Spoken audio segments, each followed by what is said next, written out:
Dans cette vidéo, nous allons parler de l'œuvre Fanfare for the Common Man d'Aaron Copland. Aaron Copland, c'est un grand compositeur américain qui a vécu au XXe siècle. Il s'est intéressé à plusieurs styles musicaux comme le jazz, mais également au folklore américain. On retrouve ce thème dans certaines de ses compositions comme Billy the Kid par exemple. Fanfare for the Common Man, c'est une œuvre de commande.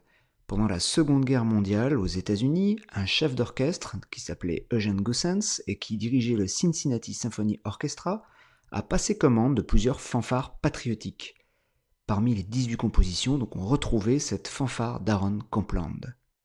Une fanfare, tu l'auras compris, c'est une musique qui laisse une large part au cuivre et aux percussions et qui a un côté militaire.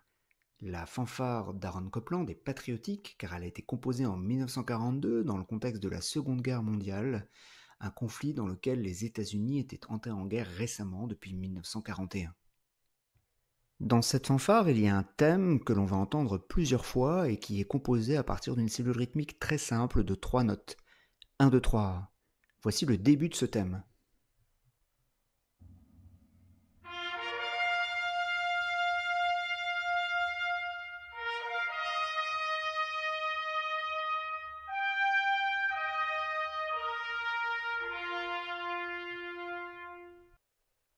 Enfin, cette musique est créée sur le principe d'un grand crescendo, puisqu'à la fin on retrouve tous les instruments, les trompettes, les cordes, les trombones et les percussions qui jouent tous ensemble dans une nuance fortissimo.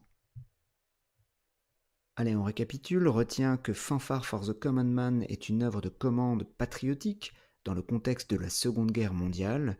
Retiens qu'il y a un thème important que l'on va entendre plusieurs fois et que l'œuvre est composée dans un grand crescendo avec tous les instruments réunis à la fin de l'œuvre.